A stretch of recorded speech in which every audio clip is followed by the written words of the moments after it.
I found the receipt by accident. I wasn't snooping, I swear. I was just looking for a pen in Marcus's desk drawer when I saw it, tucked inside an old leather journal I'd never seen him open. A faded piece of thermal paper, the kind that's already starting to turn yellow at the edges. Panera Bread, date stamped 3 years ago. 2 soups, 2 sandwiches, 2 cookies. Total, $23.47. I knew that receipt. I remembered that meal. It was our first time grabbing food together, back when we were just co-workers who'd been assigned to the same project, back when I thought I was straight, back when I had no idea that this man who sat across from me, methodically dipping his French onion soup and talking about his weekend, would become the person I couldn't imagine my life without. I stood there in his home office, holding this fragile piece of paper like it was made of glass, and I felt something crack open in my chest, because Marcus kept it.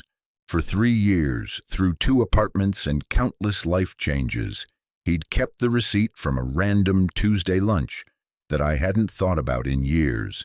But apparently, he had. I heard his footsteps on the stairs. I should have put it back. I should have closed the drawer and found my pen somewhere else, but I couldn't move. I just stood there, staring at this receipt, at the proof that what I felt wasn't one-sided, that maybe it never had been. Marcus appeared in the doorway, fresh from the shower, toweling his hair. He saw me, saw what I was holding, and his face did something I'd never seen before. This mixture of vulnerability and fear and something else I couldn't quite name. "You kept this," I said. It wasn't a question. He stopped in the doorway, the towel frozen against his head. For a long moment he didn't say anything. Then he lowered the towel slowly, deliberately, buying himself time. "Yeah," he said finally. "I kept it." "Why?" He crossed the room, took the receipt from my hands with a gentleness that made my throat tight. He looked at it like he was seeing an old photograph of someone he used to love. "Because that was the day I knew," he said quietly. "Knew what?" He looked up at me then, and his eyes were doing that thing they do when he's trying to be brave about something that terrifies him.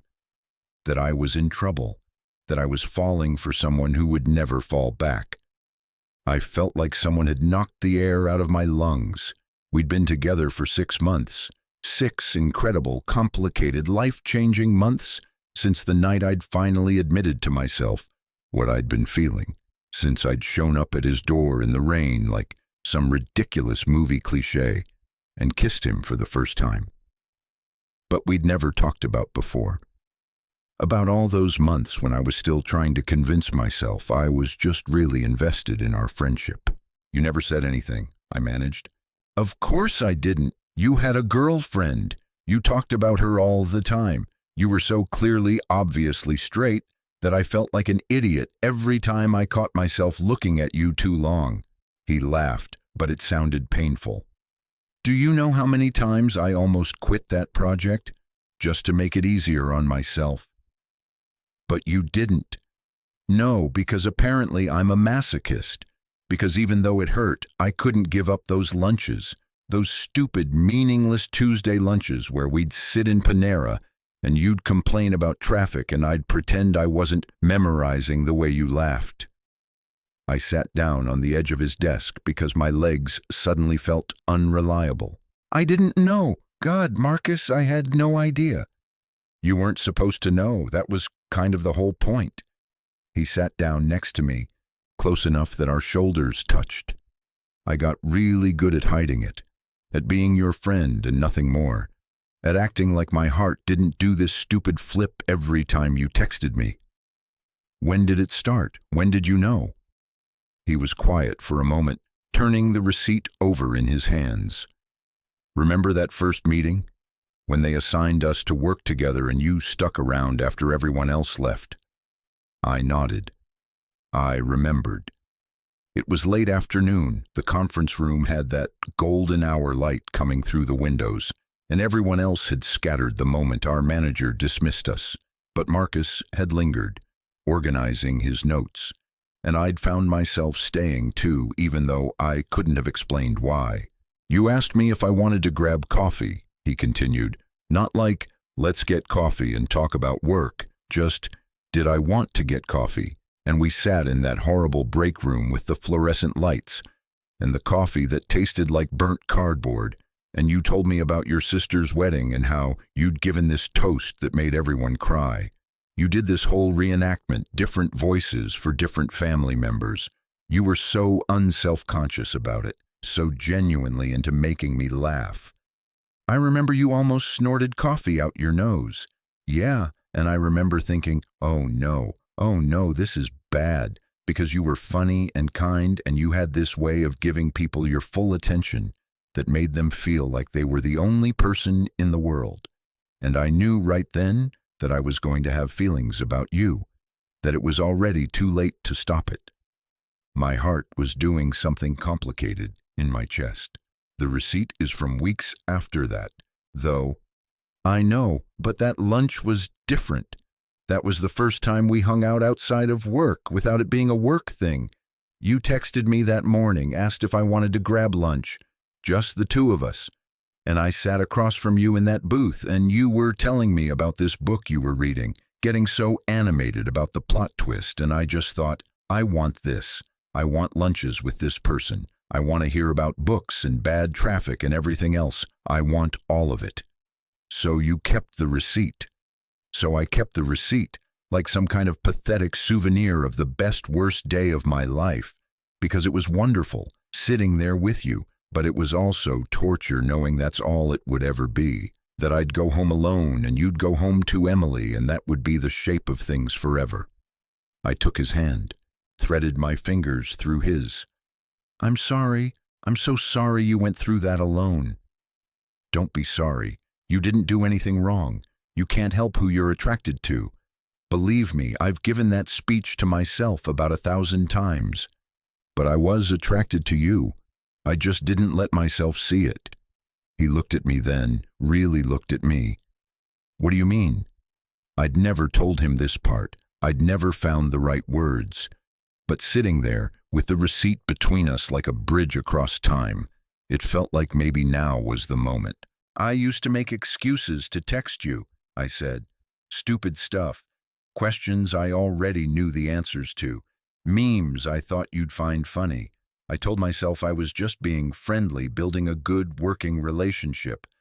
But I'd get this rush every time your name popped up on my phone.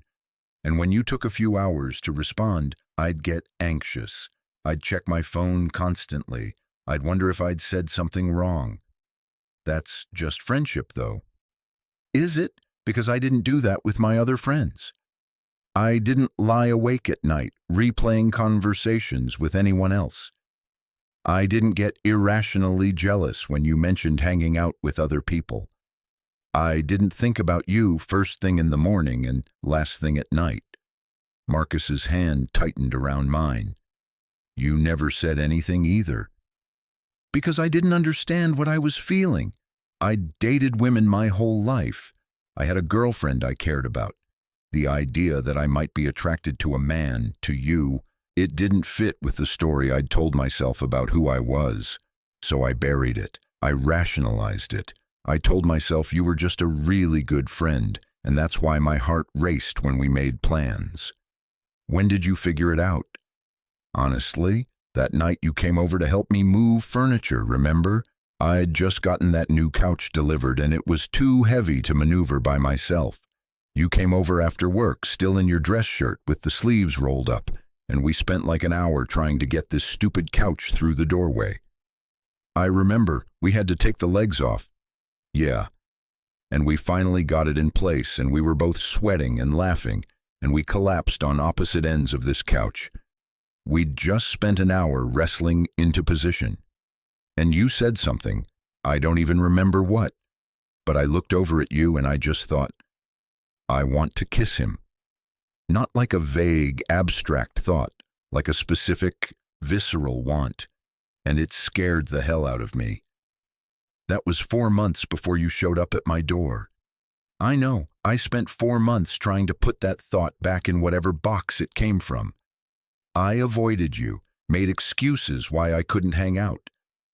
I think I convinced myself that if I didn't see you, the feeling would go away. I noticed, Marcus said softly. I thought I'd done something wrong. I thought maybe you'd figured out how I felt and you were trying to create distance without having to have an awkward conversation about it. I'm sorry, I was a coward. You were scared. That's different. Emily broke up with me because of you, you know. She said I talked about you too much, that I lit up when you texted. She said she felt like she was competing for my attention with someone who wasn't even trying to take it. She was right. Marcus was quiet for a long moment. That must have been hard. It was, but also it was clarifying, because when she said that, when she laid it all out, I couldn't deny it anymore. I couldn't pretend what I felt was just friendship, and I had to decide what I was going to do about it. You didn't have to do anything. You could have just let it go. No, I couldn't. Because, Marcus, I've been in love before. Or I thought I had. But what I felt for you was different. It was bigger and scarier and more real than anything I'd ever experienced. And the thought of not exploring that, of spending the rest of my life wondering what if, that was more terrifying than anything else. He lifted our joined hands, pressed his lips to my knuckles. I'm glad you showed up that night, even though you were soaking wet and incoherent and I had no idea what you were trying to say. I laughed. I practiced a whole speech in the car. It was very eloquent and moving, and then I saw you and every word just evaporated. You said, I think I've been lying to myself, and then you just stood there, dripping on my doormat, looking absolutely terrified. And you said, about what? And you said, about you, about us, about everything. And then you kissed me before I could ask what you meant. Best impulse decision I've ever made. Second best, he corrected, smiling. The best was when you decided to stay. When I pulled back and asked if you were sure, and you said you'd never been more sure of anything. We sat there in the quiet of his office, the afternoon light slanting through the window, and I thought about all the time we'd lost, all those months of wanting and hiding and being too afraid to speak. But I also thought about the receipt, about the fact that Marcus had held on to it even when he thought nothing would come of what he felt, that he'd kept this small piece of evidence that we'd existed together in that moment, that it had mattered to him. Can I tell you something? I said. Always. I kept something too. His eyebrows went up. Yeah? Remember that project presentation? The one where we had to present to the executive team and you got so nervous you were shaking? Ugh, don't remind me. I hate public speaking. I know, but you did it anyway, and you were brilliant. And afterward, when everyone was leaving, you grabbed a sticky note from the conference room table. You'd been doodling on it during the presentation to calm your nerves. Just abstract shapes and patterns. You crumpled it up to throw it away, but I asked if I could have it. I remember. I thought you were making fun of me. I wasn't. I thought it was beautiful. All these intricate little designs you'd made without even thinking about it. It felt like getting to see inside your head for a minute. So I kept it. It's in my wallet. Marcus stared at me. Still. Want to see? I pulled out my wallet, opened it, and there it was, tucked behind my driver's license. A yellow sticky note covered in blue ink, the patterns still as intricate and mesmerizing as the day he'd drawn them. He took it carefully, like the receipt, and something in his expression made my eyes sting. We're idiots, he said, but he was smiling. Complete idiots. Keeping receipts and sticky notes like lovesick teenagers. Do you think we would have figured it out eventually, if you hadn't shown up that night? I thought about it. About the trajectory we'd been on, the slow orbit we'd been caught in, circling each other but never quite connecting. Yeah, I said. I think so. I think it was inevitable. Maybe it would have taken longer. Maybe one of us would have moved away or met someone else first. But I think we would have found our way back to each other. Some things are just meant to happen. You believe in fate? I believe in this, in us, whatever you want to call that. Marcus set the receipt and the sticky note on the desk between us, these two small artifacts of our beginning. We should get frames for these, put them up somewhere. That's incredibly sappy. I know, but I don't care. I spent so long hiding how I felt. I'm done hiding. I want everyone to know I'm the kind of person who keeps receipts from lunch dates that weren't dates. I want to be embarrassingly in love with you in public. My throat felt tight. I want that too. Good, because I'm planning to keep every receipt, every ticket stub, every stupid little piece of paper from every single thing we do together for the rest of our lives. I'm going to be that annoying person with boxes full of sentimental junk. I'm going to hold you to that. Please do. He kissed me then, soft and sweet, and I thought about how many times I'd imagined this back when I was still pretending I didn't want it. How many times I'd caught myself staring at his mouth and had to look away. How many nights I'd lain awake, trying to talk myself out of what I felt. All that wasted time, all those moments we could have had, but also maybe we needed that time. Maybe I needed to come to it on my own terms, to work through my own confusion and fear. Maybe Marcus needed to learn that the wanting itself was okay, even when it seemed hopeless. Maybe we both needed to become the people who could show up for each other the way we do now. "Hey," Marcus said, pulling back just enough to look at me. "What are you thinking about?" Just how lucky I am. How easily this could have never happened. But it did happen. We're here. We're here, I agreed. And we were. In his office with the afternoon light, with our receipts and sticky notes and all the evidence of our beginning spread out between us. With the future stretching ahead, full of more lunches and more moments and more small things worth keeping. "You want to get Panera?" I asked, for old time's sake. Marcus laughed, bright and surprised. "Seriously?" "Yeah, and this time I'm keeping the receipt." "Deal, but I get to keep the next one. We'll start a collection, get a whole scrapbook." "You're making fun of me." "I'm absolutely not. I'm completely serious. I want to document everything, every single stupid, ordinary, extraordinary moment with you." He kissed me again, longer this time, and I felt the same thing I'd felt that first night on his doorstep.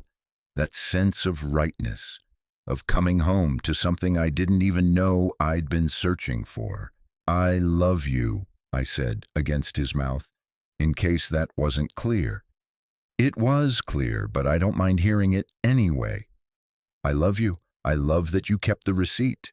I love that you were brave enough to feel what you felt, even when it hurt. I love that you waited for me to figure myself out. I love you too. I love that you showed up in the rain. I love that you kept my stupid doodle. I love that you're here, now, making plans to get Panera like it's the most romantic restaurant in the world." "It is, though, for us." "For us," he agreed. We got up, still holding hands, and headed downstairs. Marcus grabbed his keys, I grabbed my jacket, and we walked out into the late afternoon, like we'd done 100 times before. But this time I was thinking about the receipt we'd get. The proof of this moment, this day, this life we were building together. Marcus had kept the first one because it mattered to him. Because I mattered to him, even when he thought nothing would come of it. Now we'd keep them together. Evidence of every meal, every moment, every ordinary day that made up our extraordinary life. And maybe that's what love is? Not the grand gestures or the dramatic declarations, but the small things you hold on to, the receipts you save, the sticky notes you carry, the proof that someone else saw the same moment you did and thought, "This matters. This is worth remembering." We drove to Panera through familiar streets, past the office building where we used to work, past the coffee shop where we'd had that first conversation. The city looked the same as it always had, but everything felt different. Or maybe I was different. Maybe I'd finally become the person who could see what was right in front of me. "What are you getting?" Marcus asked as we pulled into the parking lot. Well, same thing as last time, soup and sandwich. You remember what you ordered? Of course I remember, don't you?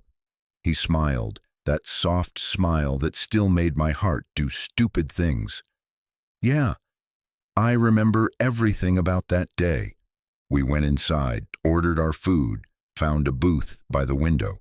The same booth, actually, though I didn't realize it until we sat down.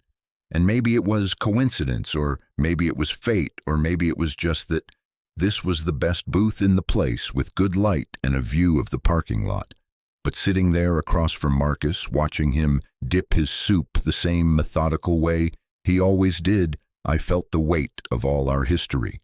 The first time and all the times after, the wanting and the waiting and the finally having. Thank you, I said. He looked up, confused. For what? For keeping the receipt. For holding on to that moment even when you thought it was all you'd ever have. For being patient with me. For everything. His eyes got soft. You don't have to thank me for loving you. That's not something I ever had a choice about. Still, thank you. We ate our soup. We talked about nothing important. We were just two people having lunch on a Tuesday afternoon. But we were also more than that. We were the story of every almost that became an always, every what if that became a what is. And when we finished, when the server brought the check, Marcus and I both reached for it at the same time. Our hands met over the receipt, and we looked at each other and laughed. Together? He asked. Together, I agreed. We split the bill and I folded the receipt carefully, tucked it into my wallet next to the sticky note. Marcus watched me do it with this expression I couldn't quite read. What? I asked. Nothing, just I really love you, like an embarrassing amount. Good, because I really love you too, an embarrassing amount. We left Panera hand in hand, walked to the car through the golden afternoon light, and I thought about all the receipts we'd collect over the years, all the proof of our life together, all the small moments that added up to something bigger than either of us could have imagined. Marcus had kept the first receipt because it mattered, because I mattered. Now we'd keep them all, together, because this matters, we matter. And that's the thing about love, I think. It's not always obvious. It doesn't always announce itself with fireworks and fanfare. Sometimes it's quiet. Sometimes it's a receipt tucked in a drawer, a sticky note in a wallet, a feeling you're too afraid to name. But when you finally see it, when you finally let yourself feel it, it changes everything. It makes the ordinary extraordinary. It turns a Tuesday lunch into a moment worth keeping forever. That's what Marcus gave me, not just his love, but the courage to see my own, the permission to want what I wanted, the proof that some things are worth waiting for, worth fighting for, worth keeping. So, yeah, I found the receipt by accident, but I think maybe I was supposed to find it. Maybe we both needed to be reminded of where we started, of how far we've come, of how easily this could have never happened. But it did happen. We're here. And I'm never letting go.